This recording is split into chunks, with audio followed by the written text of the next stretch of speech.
Hi hello ಎಲ್ರಿಗೂ ನಮಸ್ಕಾರ. ಎಲ್ಲರೂ ಹೆಂಗದಿರಿ? ಐ ಹೋಪ್ ನೀವೆಲ್ಲರೂ ಚೆನ್ನಾಗದಿರಿ ಅಂತ ಅಂದ್ಕೊಂಡಿನಿ. ಇವತ್ತಿನ ಈ ವ್ಲಾಗ್ ಏನು ವಿಶೇಷ ಅಂತಂದರೆ, ನಾನು ಮಂದಾರಗಿರಿಗೆ ಹೋಗಿರೋ ಎಕ್ಸ್ಪೀರಿಯನ್ಸ್ ಹೇಗಿತ್ತು, ಯಾರ ಜೊತೆ ಹೋಗಿದ್ವಿ, ಸೊ ಆ ವ್ಲಾಗ್ನ ನಿಮ್ಮ ಹತ್ರ ಶೇರ್ ಮಾಡ್ಕೋತಾ ಇದ್ದೀನಿ. ನಾನು ಎರಡನೇ ವ್ಲಾಗು. ಏನಾದರೂ ಮಿಸ್ಟೇಕ್ಸ್ ಆಗಿದ್ದರೆ ಪ್ಲೀಸ್ ಕಮೆಂಟ್ ಮಾಡಿ, ಸಬ್ಸ್ಕ್ರೈಬ್ ಮಾಡಿ, ಆಮೇಲೆ ಲೈಕ್ ಮಾಡಿ. ಸೊ ನನ್ನ ಈ ರೀಸೆಂಟಾಗಿ ನಾನು ವ್ಲಾಗ್ ಸ್ಟಾರ್ಟ್ ಮಾಡ್ತಾ ಇರೋದು, ಸೊ ಯಾವುದೇ ರೀತಿಯಿಂದ ಅಷ್ಟೊಂದು ಗೊತ್ತಿರಲ್ಲ. ಏನಾದರೂ ಮಿಸ್ಟೇಕ್ಸ್ ಆಗಿದ್ದರೆ ಹೇಳಿ, ಅದನ್ನ ತಿದ್ಕೋತೀನಿ, ಸರಿಪಡಿಸೋ ಟ್ರೈ ಮಾಡ್ತೀನಿ. ಹಾಗೆ ಎಲ್ಲರೂ ಎಂಜಾಯ್ ಮಾಡ್ತೀನಿ ಅಂತ ಅಂದ್ಕೊಂಡಿನಿ. ಪ್ಲೀಸ್ ದಯವಿಟ್ಟು ಸಬ್ಸ್ಕ್ರೈಬ್ ಮಾಡಿ, ಲೈಕ್ ಮಾಡಿ. Thank you. ಸೊ ಎಲ್ರಿಗೂ ನಮಸ್ಕಾರ. ಸೊ ಮಾರ್ನಿಂಗೇ ಬೆಳಿಗ್ಗೆ ಬೇಗ ಎದ್ದು ರೆಡಿಯಾಗಿ ಎಲ್ಲ ಪ್ರಿಪೇರ್ ಮಾಡ್ಕೊತಾ ಇದ್ವಿ ಮಂದಾರಗಿರಿ ಹಿಲ್ಸ್ ಹೋಗೋಕ್ಕೆ. ಸೊ ಅಡುಗೆ ಮಾಡ್ಕೊಂಡು ಹೋಗಬೇಕು ಅಂತ ಪ್ಲ್ಯಾನ್ ಮಾಡಿದ್ವಿ ನಾನು ನನ್ನ ಫ್ರೆಂಡ್ ಹಾಗೂ. ಸೊ ನಾನು ಬದ್ನಿಕಾಯಿ ಪಲ್ಯ ಎಲ್ಲ ಪ್ರಿಪೇರ್ ಮಾಡಿಕೊಂಡೆ. ಮಾರ್ನಿಂಗ್ ಎದ್ದು ಪಲ್ಯ ಬೇಗ ಮಾಡಿಕೊಂಡೆ. ಅದಾದ ನಂತರ ಪಲಾವ್ ಕೂಡ ಮಾಡಿಕೊಂಡೆ. ಎಲ್ಲ ವೆಜಿಟೇಬಲ್ಸ್ ಹಾಕಿ ಪಲಾವ್ ಕೂಡ ರೆಡಿ ಮಾಡ್ಕೊಂಡ್ವಿ.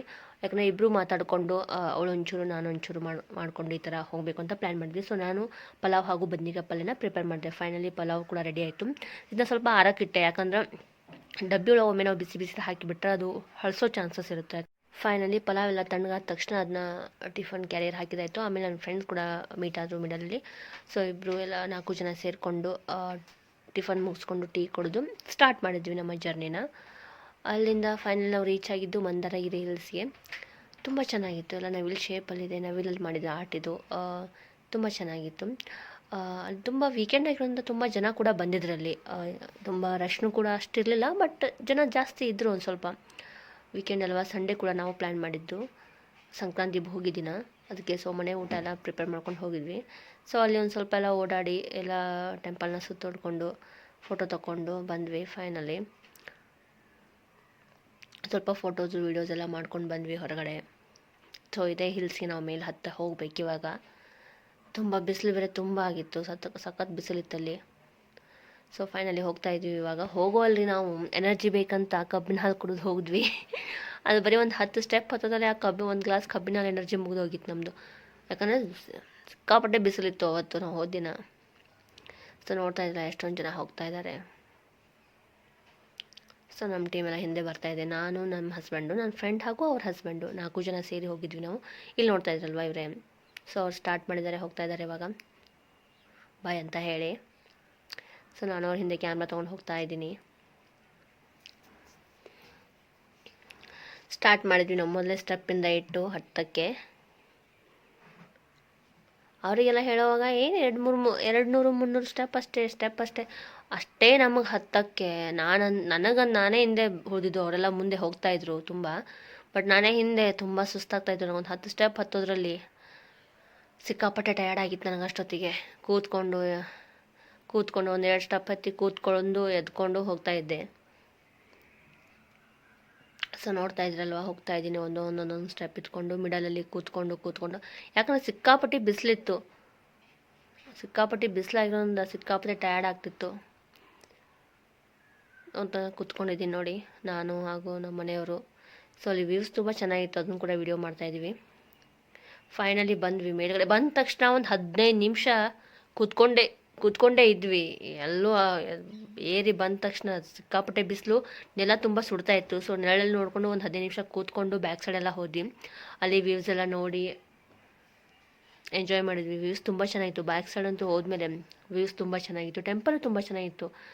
ಎಲ್ಲ ಆರ್ಟ್ ತುಂಬ ಚೆನ್ನಾಗಿ ಮಾಡಿದ್ದಾರೆ. ಅದು ಆರ್ಟಿಫಿಷಿಯಲ್ ಟ್ರೀಸ್ ಅಂತ ದೂರಿಂದ ನೋಡಿದ್ರೆ ಅದು ಆರ್ಟಿಫಿಷಿಯಲ್ ಟ್ರೀ ಅಂತಲೇ ಅನಿಸಲ್ಲ. ಇದು ಮೇಲ್ಗಡೆ ಇರೋ ಟ್ರೀ ಆರ್ಟಿಫಿಷಿಯಲ್ ಟ್ರೀ ಅಂತಲೇ ಅನಿಸಲ್ಲ, ಅದು ಅಷ್ಟು ನ್ಯಾಚುರಲಾಗಿ ಕಾಣಿಸುತ್ತೆ.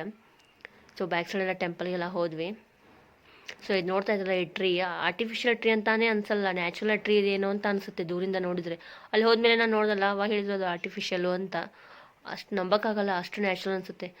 ಸೊ ಬೆಟ್ಟದ ಮೇಲೆ ಹೋಗಿ ಸ್ವಲ್ಪ ಗಾಳಿಗೆಲ್ಲ ಗೊತ್ತಲ್ಲ, ರೀಲ್ಸು ವಿಡಿಯೋಸ್ ಅದು ಇದು ಅಂತೆಲ್ಲ ಮಾಡ್ತಾಯಿದ್ವಿ. ಎಂಜಾಯ್ ಮಾಡಿದ್ವಿ ಆವತ್ತಿನ ದಿನ. ಫುಲ್ ಡೇ ಎಲ್ಲ ಎಂಜಾಯ್ ಮಾಡಿದ್ವಿ.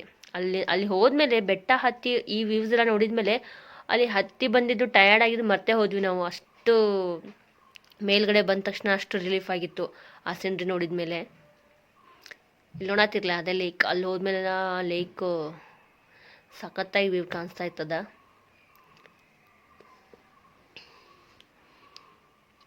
ಸೊ ನನ್ನ ಫ್ರೆಂಡ್ ಎಲ್ಲ ಸುಪ್ಪಿ ವಿಡಿಯೋ ಮಾಡ್ತಾ ಇದ್ಲು ಹಂಗೆ. ಹಂಗೆ ಪೋಸ್ ಕೊಡಿ ಹಿಂಗೆ ಪೋಸ್ ಕೊಡಿ ಅಂತ ಹೇಳಿ. ಸೊ ಫೈನಲಿ ಇಳಿದು ಬಂದು ಊಟಕ್ಕೆಲ್ಲ ಪ್ರಿಪೇರ್ ಮಾಡ್ಕೊಂಡ್ವಿ, ಊಟ ಮಾಡ್ತಾಯಿದ್ವಿ. ನನ್ನ ಫ್ರೆಂಡು ಶಾವಿಗೆ ಪಾಯಸ, ಚಪಾತಿ, ಅವಳೊಂಥರ ಪಲ್ಯ ಮಾಡ್ಕೊಂಡು ಬಂದಿದ್ದು, ನಾನು ಪಲಾವು ಮತ್ತು ಒಂಥರ ಪಲ್ಯ ಮಾಡ್ಕೊಂಡು ಬಂದಿದ್ದೆ. ಸೊ ಈ ಥರ ನಮ್ಮ ಉತ್ತರ ಕನ್ನಡ ಸೈಡೆಲ್ಲ ಈ ಥರ ಒನ್ ಡೇ ಟ್ರಿಪ್ಪು ಈ ಥರ ಟಿಫನ್ ಕ್ಯಾರಿಯರ್ ತೊಗೊಂಡು ಮನೆ ಊಟ ಮಾಡ್ಕೊಂಡು ಹೋಗೋದು ನಮ್ಮ ಕಡೆ ಎಲ್ಲ ತುಂಬ ಜಾಸ್ತಿ. ಇಲ್ಲಿ ಕಂಪೇರ್ ಮಾಡಿದ್ರೆ ನಮ್ಮ ಸೈಡ್ ಉತ್ತರ ಕರ್ನಾಟಕದ ಕಡೆ ತುಂಬ ಜಾಸ್ತಿ ಈ ಥರ ಊಟ ಮಾಡಿ ಮನೆ ಮಂದಿಯೆಲ್ಲ ತೊಗೊಂಡು ಹೋಗೋದು ಹೊಲಕ್ಕೆಲ್ಲ. ಸೊ ಫೈನಲಿ ಲೇಕಿಗೆ ಬಂದ್ವಿ, ಊಟ ಮುಗಿಸ್ಕೊಂಡು ಸ್ವಲ್ಪ ಲೇಕಿಗೆ ಬಂದ್ವಿ. ಅಲ್ಲಿ ತುಂಬ ಜನ ಇತ್ತು, ಅಷ್ಟು ಚಳಿ, ಈವ್ನಿಂಗ್ ತುಂಬ ಚಳಿ ಆಗ್ತಾಯಿತ್ತು. ಅಂದ್ರೂ ಚಳಿಯಲ್ಲೂ ಜನ ಸ್ವಿಮ್ಮಿಂಗ್ ಮಾಡ್ತಾಯಿದ್ರು. ಬಟ್ ಬೇಸಿಗೆಗಾಲಕ್ಕೆ ಇಲ್ಲಿ ಬಂದರೆ ಸ್ವಿಮ್ಮಿಂಗ್ ಮಾಡೋಕ್ಕೆ ಸಖತ್ತಾಗಿರುತ್ತೆ. ಸೊ ಯಾರೂ ಮಿಸ್ ಮಾಡಬೇಡಿ, ನೀವೇನಾದರೂ ಒನ್ ಡೇ ಟ್ರಿಪ್ ಅಂತ ಹೋಗ್ತಾಯಿದ್ರೆ ಇದು ಮಂದಾರಗಿರಿ ತುಂಬ ಬೆಸ್ಟು. ಒಂಥರ ಟ್ರೆಕ್ಕಿಂಗು ಆಗುತ್ತೆ, ಒಂಥರ ಇಲ್ಲಿ ಬಂದು ಊಟ ಮಾಡೋಕ್ಕೂ ತುಂಬ ಫೆಸಿಲಿಟೀಸ್ ಸಿಗುತ್ತೆ. ಅಂದರೆ ಮೀನ್ಸ್ ಮನೆ ಊಟ ತೊಗೊಂಬಂದ್ರೂ ತುಂಬ ಫೆಸಿಲಿಟಿ ಇರುತ್ತೆ, ತುಂಬ ಚೆನ್ನಾಗಿ ಸಿಂಡ್ರಿ ಜೊತೆ ಇದು ಮಾಡ್ಬೋದು. ಲಾಸ್ಟ್ ನಾವು ಫೈನಲಿ ಹೋಗಿದ್ದು ಸಿದ್ಧಗಂಗಾ ಮಠಕ್ಕೆ, ಅದು ಕೂಡ ತುಂಬ ಚೆನ್ನಾಗಿತ್ತು. ಲಾಸ್ಟ್ ಅಲ್ಲಿಂದ ಸಮೀಪ 9 ಕಿಲೋಮೀಟರ್ಸ್ ಇತ್ತು ಮೇ ಬಿ. ಹೋದ್ವಿ, ಅಲ್ಲಿ ದರ್ಶನ ತೊಗೊಂಡ್ವಿ. ಎಷ್ಟೋ ಸಾವಿರಾರು ಮಕ್ಕಳು ವಿದ್ಯಾದಾನ ಆಗಲಿ, ಅನ್ನದಾನ ಆಗಲಿ ಇದೆಲ್ಲ ಸಿಗ್ತಾಯಿದೆ. ಸೊ ಇದೊಂದು ಪುಣ್ಯಕ್ಷೇತ್ರಕ್ಕೆ ಕೂಡ ನಾವು ಭೇಟಿ ಮಾಡಿದ್ದೀವಿ ಅವತ್ತು. ನಾನು ನೋಡಿರೋದು ಆ್ಯಕ್ಚುಲಿ ಫಸ್ಟ್ ಟೈಮ್ ನಾನು ಬಂದಿರೋದಿಲ್ಲ ಸಿದ್ಧಗಂಗಾ ಮಠಕ್ಕೆ. ನೋಡಿದ ತಕ್ಷಣ ಅಲ್ಲಿದ್ವಲ್ಲ ಪ್ರೇಯರ್ ಮಾಡ್ತಾಯಿದ್ವಿ, ಎದ್ದೊಳಕ್ಕೆ ಮನಸ್ಸು ಬರ್ತಿಲ್ಲ, ಅಷ್ಟು ಇದು ಅನ್ನಿಸ್ತು. ಸೊ ನನ್ನ ವಿಡಿಯೋ ಲೈಕ್ ಆಗಿದ್ದರೆ ಸಬ್ಸ್ಕ್ರೈಬ್ ಮಾಡಿ.